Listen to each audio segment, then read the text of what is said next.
Chegamos à metade hoje, né? E eu espero que o Senhor esteja lhe abençoando, falando com você, que você já tenha respostas de oração, decisões feitas. E se isso ainda não aconteceu, saiba que nós ainda estamos na metade. Se isso já aconteceu, saiba que nós estamos apenas na metade também. Temos ainda muitas coisas para vivenciar aqui. Convido você a abrir a sua Bíblia em Gênesis capítulo 11. Falei no sábado que nós conversaríamos ainda essa semana sobre Babilônia ou Babel, e o dia chegou. Vamos conversar um pouquinho sobre isso nessa noite. Eu não sei qual foi a última vez que você se sentiu enganado, você se sentiu enganada. Isso não é bom, nós não nos sentimos confortáveis quando isso acontece. Eu lembro que assim que comecei a trabalhar, uma das primeiras coisas que fiz foi comprar uma jaqueta de couro. Tinha 18 anos de idade na época. E cheguei em casa, depois de ter ido em uma feira de malhas e couros e comprado aquela jaqueta, ostentando ela principalmente para o meu irmão. Afinal de contas, não apenas é bom comprar, mas por que a gente compra e não tem ninguém para mostrar? É bom que quando a gente compra e tem alguém para mostrar, né? Aí o ciclo todo está completo. E eu lembro que eu fiz isso e mostrei para o meu irmão, e ele falou, também quero uma jaqueta de couro igual a sua. Passadas algumas semanas, bateu na porta da nossa casa um vendedor de roupas de couro. E ele entrou na nossa casa e ali ele mostrou todo o seu arsenal.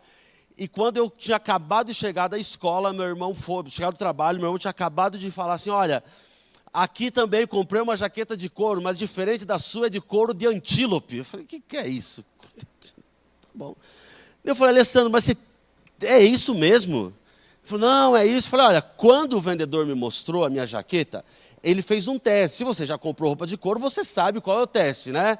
Você pega fogo, passa na peça, e se não queima, tá tudo certo, é de couro, ok. E ele falou, não, é de couro, ele fez o teste, eu vou mostrar para você. E aí eu falei, tá bom. Quando ele pegou na boca do fogão e colocou a jaqueta de couro, a jaqueta G se tornou P ou PP, assim, encolheu. E eu olhei para ele assim, e ele olhou para mim com uma cara de frustração. A jaqueta de couro de antílope, no máximo couro de antílope virtual, né? Terrível ser enganado. Não sei se você passou por isso já. Com roupa, com imóvel, com carro, com curso na internet, enfim. Vez ou outra a Aline me fala, uma vez a minha sogra, outra vez uma tia dela, caíram no golpe do Pix. Terrível, não sei se você já passou por isso ou não. Enfim, não quero falar isso para não suscitar lembranças negativas em você. Mas o fato é que quando nós somos enganados, nos sentimos enganados por situações, por pessoas, por compras que fazemos, isso é terrível. Pior ainda quando o contexto é espiritual, não é mesmo? Pior ainda quando o contexto é espiritual. E hoje nós damos um pouquinho a respeito disso. Enganos, armadilhas ou ciladas que o diabo coloca diante de cada um de nós. Isso é tão antigo quanto a própria humanidade. O engano é uma estratégia tão antiga quanto a própria humanidade, ou até mais antiga do que a própria humanidade. Haja visto a batalha no céu, envolvendo os anjos e o engano em toda essa questão, envolvendo todo esse cenário.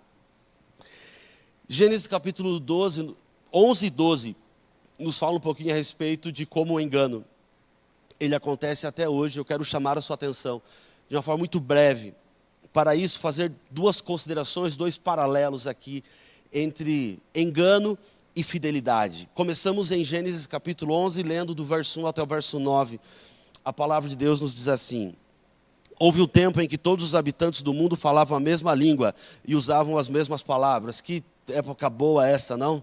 Que a gente não precisava fazer escola de inglês, estudar outros idiomas. Por conta disso daqui, a gente tem que estudar outros idiomas hoje, essa é a realidade. Se você não gosta de estudar outros idiomas, a sua revolta ela precisa ser direcionada não ao professor ou aos pais, mas a Gênesis capítulo 11, é por conta disso. Ao migrarem do leste, encontraram uma planície na terra de Babilônia, ou na planície de Sinar, onde se estabeleceram. Começaram a dizer uns aos outros, venha, vamos fazer tijolos e endurecê-los no fogo. Naquela região era costume usar tijolos em vez de pedras e betume em vez de argamassa. Depois disseram, venham, vamos construir uma cidade com uma torre que chegue até o céu. Assim ficaremos famosos e não seremos espalhados pelo mundo. O Senhor, porém, desceu para ver a cidade e a torre que estavam construindo. Vejam, disse o Senhor, todos se uniram e falam a mesma língua. Se isto é o começo do que fazem, nada do que se propuseram a fazer daqui em diante lhes será impossível. Venham, vamos descer e confundi-los com línguas diferentes, para que não consigam mais entender uns aos outros. Assim o Senhor os espalhou pelo mundo inteiro, e eles pararam de construir a cidade. Ela recebeu o nome de Babilônia, pois ali o Senhor confundiu as pessoas com línguas diferentes e as espalhou no mundo. Quando nós lemos as páginas da Bíblia anteriores, nós vemos que nós estamos em um mundo pós-dilúvio. Tudo aquilo que nós encontramos em termos de história, de achados, de arqueologia, acontece a partir desse momento. Quando você lê Gênesis capítulo 9, é importante recordar isso. Gênesis capítulo 9, nós encontramos Deus fazendo uma aliança com Noé e com os seus filhos. E há uma ordem muito clara. A ordem é a seguinte: façam filhos. Essa é a ordem de Deus. Nada muito difícil e desagradável de ser feito. Essa é a ordem de Deus. Vão, façam filhos, povoem a terra. E aqui nós temos duas linhas de genealogia, duas listas de genealogia. E talvez isso vai começar a se tornar um pouco mais prazeroso para você a partir de agora, ao você ler essas genealogias. Porque aqui basicamente nós temos duas listas de pessoas. Pessoas que fizeram a vontade de Deus e pessoas que não fizeram a vontade de Deus. Nós temos a relação dos filhos de Sem, que são aqueles que fazem filhos. E eles cumprem a promessa de Deus e são fiéis a Deus. E nós temos a relação dos outros dois filhos de Noé, Jafé e principalmente Cã, que esses não cumprem as ordens do Senhor, que esses não fazem aquilo que Deus havia falado, para povoar a terra, para se espalhar por ela. Especificamente da linhagem de Cã, nós temos um dos seus netos, chamado Nimrod. Nimrod é um homem que foi um dos primeiros, ou o primeiro construtor de cidades na Bíblia. A primeira pessoa que, ao invés de se espalhar pela terra, ele decide se concentrar toda a população em um único local. E é importante nós termos aqui duas concepções, duas ideias antigas para nós entendermos exatamente o que e por que a Torre de Babel foi tão danosa naquele contexto e por que até hoje ela permanece como um sinal de oposição a Deus. Quando os habitantes da terra, aquela família, saem da arca, Deus fala, povoem a terra, vão e habitem a terra. Ou seja, eles precisavam se espalhar geograficamente e fazer filhos. Basicamente era isso. E permanecerem fiéis a Deus, confiando em Deus, crendo em Deus. Os descendentes de Cã não fazem isso. Eles, ao invés de se espalhar pela terra, eles se ajuntam em um mesmo local. Ao invés de serem fiéis a Deus, eles começam a desenvolver um sistema de adoração chamado enoteísmo. O que é enoteísmo? Enoteísmo é uma espécie de religião muito comum no mundo antigo, muito comum inclusive em Canaã, onde a religião, muitas delas são monoteístas, mas a sua divindade é uma divindade local. Seria mais ou menos um correspondente àquilo que nós temos como padroeiras de determinados locais hoje. Hoje é um feriado municipal porque é o feriado dessa padroeira. Seria mais ou menos isso. Cada nação, cada povoado, cada feudo, é uma época muito própria disso, tinha a sua própria divindade. E essa divindade, ela se comunicava com um líder chamado Patese. Quem era o Patese? O Patese era uma pessoa que acumulava uma dupla função, tanto política quanto religiosa. Ele era o líder político, era o líder da nação e era o representante das pessoas também diante da sua divindade. E obviamente que cada local, cada nação, cada povo, cada tribo tinha a sua própria divindade, cada um deles tinha o seu próprio Patese, e isso era padrão entre a maioria deles. E há mais um detalhe interessante também. A percepção que eles possuíam é que os demônios habitavam nos vales e Deus, a sua divindade, habitava no alto. Por isso, era muito comum construir um edifício, uma torre, um elevado chamado zigurate. qual que era a ideia do zigurate? Era o local onde esse patese, esse líder religioso, ele subia para ter contato com a sua divindade, e então ele descia. E ao descer, ele passava suas orientações para o povo. Então, mais ou menos era essa a forma como as pessoas, elas adoravam nos tempos da Torre de Babel. Cada povo, cada nação tinha o seu Deus, enoteísmo é o nome disso. Cada povo tinha o seu sacerdote, o seu líder espiritual, que também era o seu líder político. O nome dele era patese, e cada patese subia em um elevado, que poderia ser construído de tijolo, de pedra, poderia ser até uma elevação de relevo, chamado zigurate. Quando nós olhamos para Nimrod, nós entendemos que esse foi o primeiro dos grandes estrategistas da história da humanidade. Porque qual é a ideia de Nimrod? Ao construir o maior de todos os locais de adoração, chamado Torre de Babel. Ao invés de cada um ter o seu, por que nós não construímos o maior de todos? E assim você pode construir um de 10 metros, vamos construir um de 100 metros então. Vamos construir um de 150 metros. E não importa se o seu Deus é o Deus piano, se o seu Deus é o Deus púlpito, se o seu Deus é o Deus placa, ou o seu Deus é o Deus a flor, não tem nenhum problema. Todos nós podemos vir aqui, cada um na sua língua, cada um da sua forma, cada um com a sua divindade, cada um com o seu próprio patese, e adorar aqui. E fiquem tranquilos, porque eu vou ser o rei desse local. Estratégia incrível, não é mesmo? É isso que nós vemos na Torre de Babel. Babel nada mais era do que o maior de todos os zigurates da época. Essa era a ideia. A propósito, com alguns aspectos muito claros no texto. Aspectos esses que encontram ecos até hoje, quando nós olhamos para 1798 para frente, Iluminismo, Revolução Francesa, nós achamos que o ceticismo, a era da razão, o saber humano como centro de todas as coisas e resposta para todas as coisas, são coisas recentes. Nós encontramos isso na Torre de Babel. Olha só os propósitos da Torre de Babel. Em primeiro lugar, nós queremos fazer uma maravilha para todo mundo. É isso que nós acabamos de ler no texto. Uma maravilha para todo mundo. No verso 4 diz o seguinte: tornemos célebre o nosso nome, para que as pessoas de todo mundo nos conheçam. Um pouco mais à frente diz o seguinte: para que não sejamos espalhados pela terra. Quem havia dito para se espalhar pela terra? Deus. E agora, em uma atitude de completa rebelião a Deus, de uma afronta completa a Deus, eles falaram assim: não vamos na direção que Deus falou, vamos em uma outra direção. E aqui começam a ser lançadas as bases daquilo que é conhecido como Babilônia na Bíblia. Completa oposição a Deus, que o nosso nome seja levantado. Mais à frente, eles queriam construir uma torre que serviria de proteção para eles. Por quê? Porque vai que vem um outro dilúvio, vai que vem uma outra enchente como essa e nos mate. Só que o que Deus tinha falado com o arco-íris? Que ele jamais destruiria a terra. Jamais destruiria a terra. Nós vemos aqui não apenas uma afronta a Deus, mas uma profunda desconfiança de uma promessa que Deus havia feito. A ideia da Torre de Babel era que ela seria um grande monumento de adoração ao orgulho humano. Um grande centro de adoração à razão humana. Por isso falei no início a respeito de iluminismo, ceticismo, antropocentrismo, o homem no centro. Essa é a ideia da Torre de Babel. E aqui nós vemos algo que vai ser desenvolvido durante toda a história da Bíblia. E é algo que nós vemos hoje em um desenrolar em Apocalipse, por exemplo. O que é Babel? Babel é isso daqui. É desconfiança de Deus, é ceticismo em relação às promessas de Deus e até mesmo à existência de Deus, a realidade de Deus ou a relevância de um Deus para os dias.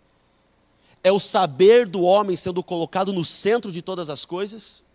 E mais um detalhe muito interessante em Babilônia. O primeiro movimento ecumênico da história é isso daqui. É aqui. Cada um poderia vir adorar da sua forma. Todos unidos em um mesmo local, com a mesma ideia. Aqui, nós entendemos porque no Apocalipse Babilônia é descrito como Babilônia. Todos os elementos estão aqui. Todos estão aqui. E quando eu olho para essa realidade, eu percebo como Satanás continua a enganar as pessoas mesmo na atualidade. Colocando o saber humano acima da revelação divina. colocando a experiência acima da revelação divina, colocando o achismo do ser humano acima da revelação da palavra de Deus. É interessante porque a percepção que eu tenho é que Satanás é um ser pouco criativo. Nós é que talvez somos ingênuos demais, porque a mesma forma de enganar de sempre permanece. A razão do ser humano acima da palavra de Deus. Isso não tem a ver com Kant, falando de forma moderna, isso está presente na Torre de Babel, está presente aqui. O ser humano como centro de todas as coisas, a experiência acima da revelação da palavra de Deus, está presente aqui, logo em Babel. E talvez o grande problema é que o ser humano, ao achar que é tão legal, que é tão para frente, ter a sua razão, ter o seu pensamento, ter as suas descobertas, ter aquilo que acha, ou até mesmo aquilo que sente, como acima da palavra de Deus, nós vemos duas coisas. Primeiro, essa é uma ideia mofada, porque está presente desde o Jardim do Éden. O problema é que ela continua sendo tão danosa como sempre foi. Como sempre foi. Colocar sentimentos, colocar pensamentos e desenvolvimentos de pensamento única e exclusivamente humanos, é uma estratégia diabólica. E é a mesma tecla que o diabo vem batendo desde sempre. Foi assim com a Torre de Babel, é assim com a Babilônia moderna. Continua sendo assim. Qual é a resposta de Deus? A resposta de Deus é Gênesis capítulo 12. A partir do verso 1, o Senhor tinha dito a Abraão: deixa a sua terra natal, seus parentes, a família do seu pai, e vá à terra que eu vou te mostrar. Farei de você uma grande nação. Te abençoarei e te tornarei famoso. Você será uma bênção para os outros. Abençoarei os que te abençoarem. Amaldiçoarei os que te amaldiçoarem. Por meio de você, todas as famílias da terra serão abençoadas. A solução para um problema global é o chamado de Abraão. Deus faz uma aliança com Abraão. Não tem tempo para explorar os aspectos de aliança que nós temos aqui. Havia algumas formas de se fazer pactos ou tratos no tempo de Cristo. Acordos comerciais, acordos de serviço, enfim, aqui é uma espécie de contrato chamado pacto suzerano-vassalo, onde a pessoa, o rei, se comprometia a proteger o seu vassalo se comprometia a ser fiel ao seu Deus. Enfim, são alguns aspectos linguísticos. Basicamente, quando nós lemos aqui, é como se nós estivéssemos lendo um contrato da época de Abraão, basicamente isso.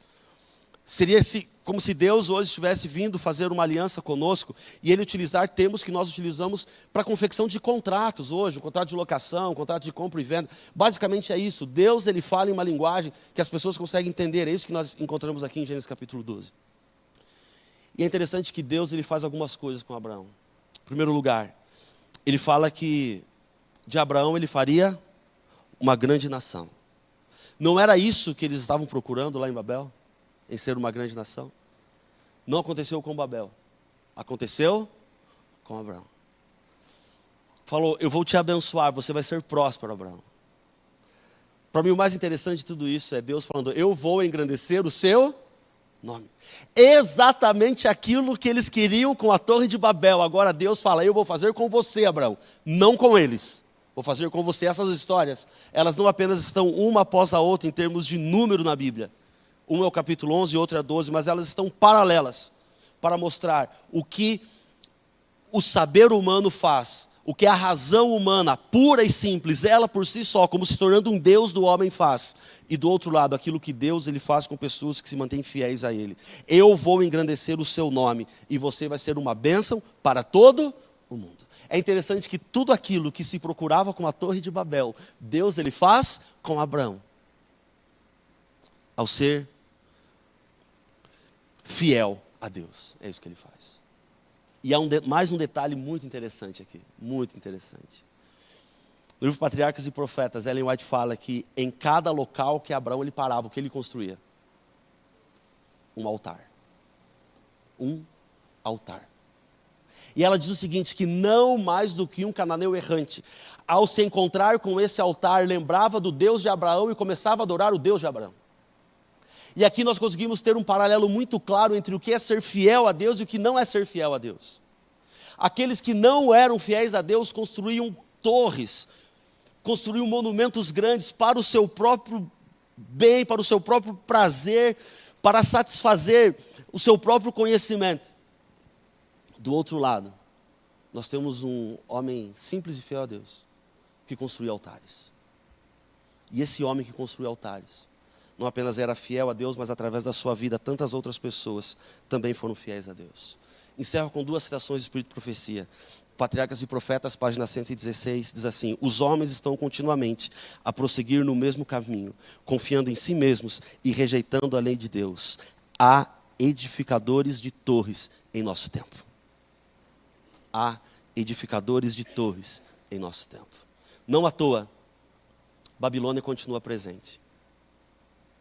Não mais na região do Iraque, como naquela época, mas através de caminhos de pessoas que desconfiam de Deus, que rejeitam a lei de Deus, que colocam a sua própria razão, o seu próprio pensamento, os seus sentimentos, aquilo que acham, ou talvez aquilo que seja mais cômodo, no lugar da lei de Deus, no lugar da vontade de Deus, acima da palavra de Deus. Um pouco mais à frente, na página 141, ela diz o seguinte, do mesmo livro Patriarcas e Profetas: semelhante aos patriarcas da antiguidade, os que professam amar a Deus, devem erigir um altar ao Senhor, onde quer que armem a sua tenda. Irmãos, nós construímos altares a Deus quando nós priorizamos valores bíblicos como fonte da sabedoria.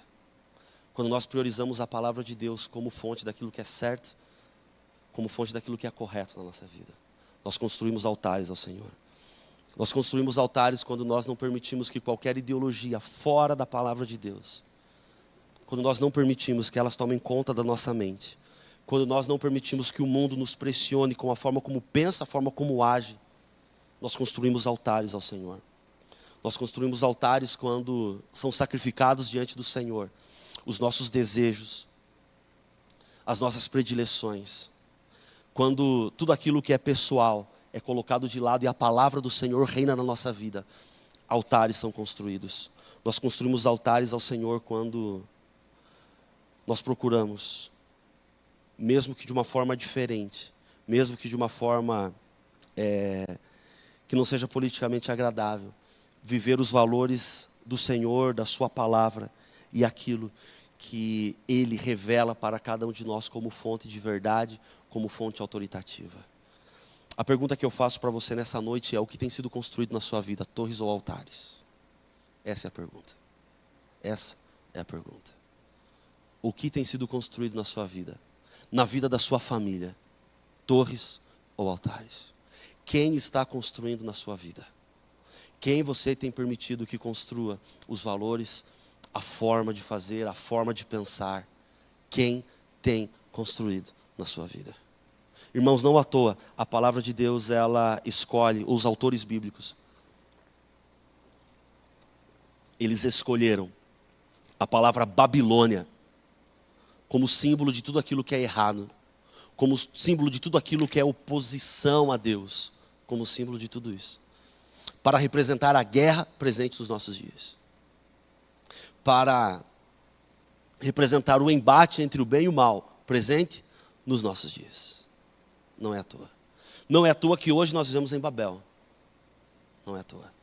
Como todos vocês sabem, qual é o significado da palavra Babel? Babel significa portal dos deuses. Esse é o significado da palavra Babel. Muitas vezes nós falamos assim, por Babel, grande confusão, tem até a música. Essa é uma transliteração do hebraico Babel. No entanto, Babel é uma palavra acadiana, que vem do acadiano Babilu, que significa portal dos deuses. Parece que faz todo sentido com a história da Torre de Babel. Hoje são tantos os deuses que disputam a nossa atenção, não é mesmo? Hoje são tantas as ideias que disputam a nossa atenção. Hoje são tantas as coisas que disputam a nossa adoração e a nossa devoção. Hoje são tantas coisas que tentam se levantar diante dos nossos olhos como alternativas para adoração, alternativas para fonte de respostas, alternativa para mostrar o que é certo, o que é errado, tantas coisas. Hoje Babilônia continua presente como realmente um portal aberto com vários deuses que tentam cativar a sua atenção, levar cativa a minha e a sua adoração, que se levantam como alternativas de deuses para a vida de cada um de nós. Falei que eu terminaria com essas duas citações de Ellen White, mas me veio uma que eu gosto tanto, Mente, Caráter e Personalidade, volume 2. Ela fala o seguinte, que tudo aquilo que nós damos as nossas mais devotadas atenções, aquilo que nós mais passamos tempo, disso nós fazemos um Deus na nossa vida. Aquilo que nós mais gastamos tempo, aquilo que nós mais acariciamos, aquilo que nós mais nos envolvemos, disso nós fazemos um Deus na nossa vida. E hoje são tantas as alternativas, né? São tantas alternativas para fazermos de Deus dentro da nossa vida, para tornarmos isso um Deus e permitirmos que Ele tome as rédeas, a direção completa da nossa vida. Irmãos, Babilônia está presente mais do que nunca nos nossos dias. No entanto, ela não pode fazer parte da nossa vida. Não pode. Nós, assim como Daniel, eu disse no sábado, nós vivemos em Babilônia, mas Babilônia não pode ditar a forma de nós vivermos. Não pode ditar a forma de nós adorarmos. Não pode ditar a forma de nós escolhermos, não pode ditar a forma daquilo que nós ouvimos, daquilo que nós lemos, daquilo que nós comemos, daquilo que nós fazemos, ou como é a nossa vida. Não pode. Não pode. E tão antiga quanto é, infelizmente, continua sendo tão eficaz como foi no passado. Tão eficaz quanto foi no passado. A história de Abraão é uma história registrada na Bíblia, porque desde aquela época, Abraão era um remanescente. Abraão era a minoria. A minoria que teimava em não ser de Babilônia. A minoria que teimava em não se render à Babilônia. A ter como fonte, como centro da sua vida, a vontade e a palavra de Deus. A não ceder diante dos enganos e das armadilhas de Satanás. Eu quero convidar você hoje a examinar a sua vida e entender o quanto Babilônia faz parte da sua vida. O quanto a palavra de Deus ela é fonte de autoridade na sua vida. O quanto você permanece fiel e leal à palavra de Deus. O quanto ela continua sendo o centro da sua vida de adoração, mostrando para você o que é certo e o que é errado. O quanto ela permanece assim. Talvez você tenha sido vencido pelos enganos e armadilhas de Satanás. E hoje eu quero convidar você a clamar a Deus por libertação. Hoje é um dia para que aquilo que Satanás talvez tenha feito em termos de engano e de armadilhas seja dissolvido na vida de cada um de nós. Hoje é dia para nós clamarmos: Senhor, arranca a Babilônia da minha vida. Arranca tudo aquilo que é engano da minha vida. Se eu tenho agido de forma diferente, se aquilo que tem moldado a minha vida não tem a ver com os valores da Tua palavra, em nome de Jesus, arranca da minha vida. E que meus vivendo em Babilônia, que eu não vivo os princípios e valores de Babilônia. A Jéssica vai cantar para a gente agora. Enquanto ela canta, quero que você reafirme aquilo que você já orou, depositou aqui. E fale mais uma vez para Deus se há engano na sua vida. Se alguma coisa que não provém de Deus, provém de Babilônia, que o Senhor arranque da sua vida. E que em nome do Senhor, apenas Ele e a sua palavra reine na tua vida. Que Deus te abençoe.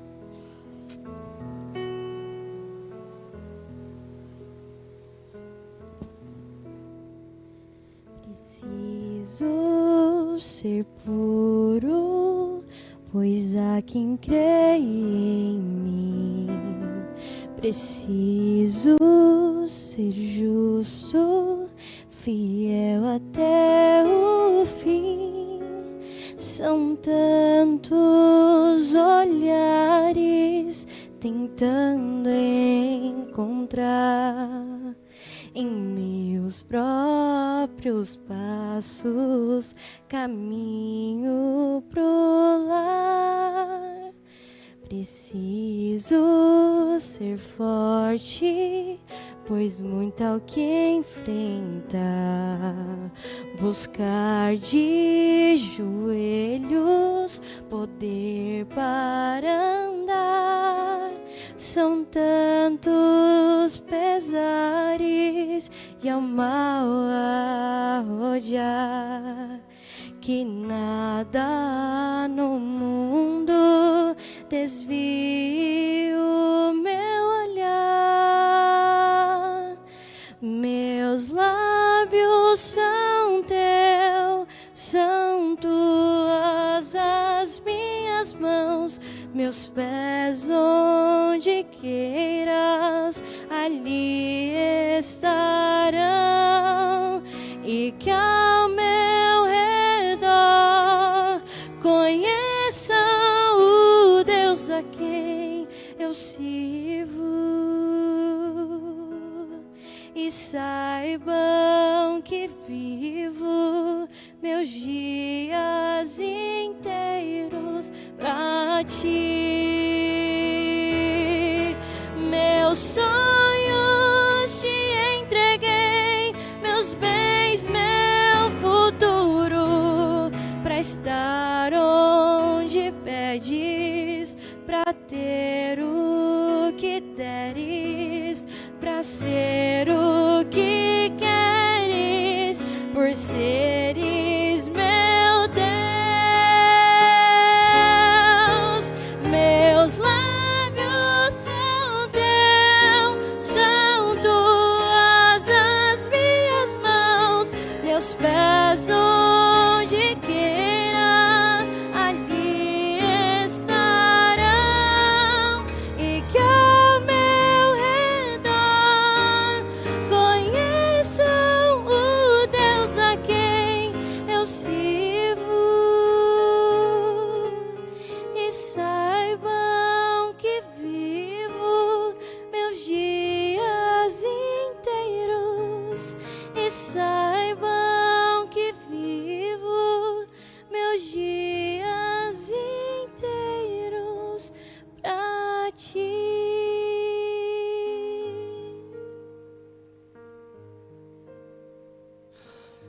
Que essa seja a nossa oração, não é mesmo?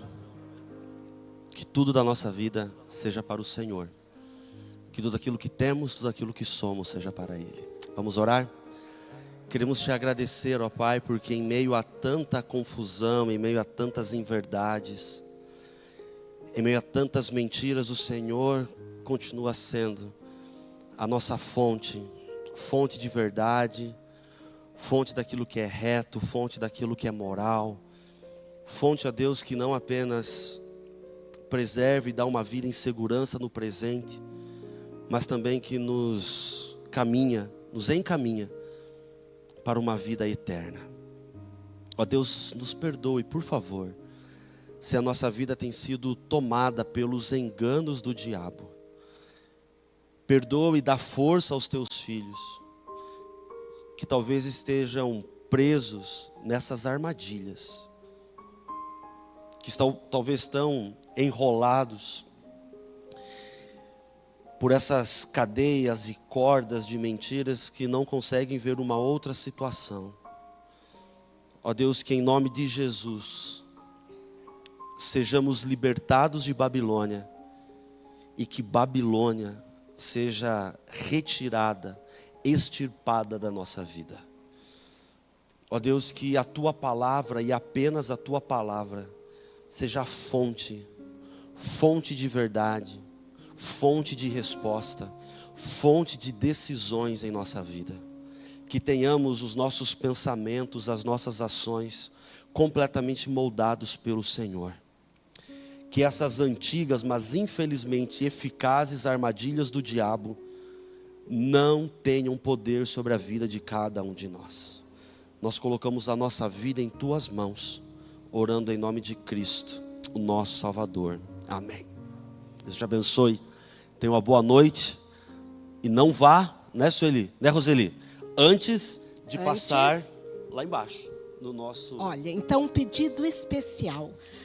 Temos a palavra de Deus, maravilha, mas temos nosso momento social também, pastor. É momento de bater papo, de dar risada, de contar as vitórias do dia. Não é para contar desgraça, não. É para contar vitória, coisa boa, alegria. Então, pastor, sai correndo, fica lá. Vou comentar todo mundo. Abraço rapidinho. Todas as noites nós temos tido o nosso encontro. É um lanchinho, é um momento gostoso. Então, é abraçar o pastor rapidinho para chegarmos juntas na sala. Porque senão chega um, depois o outro vai embora e aí ninguém se conhece e não conversa. Principal, conhecermos os nossos irmãos e amigos. Então, rapidinho a fila lá para abraçar o pastor e irmos para a sala. O pessoal da música pode ir também, tá bom? Rapidinho.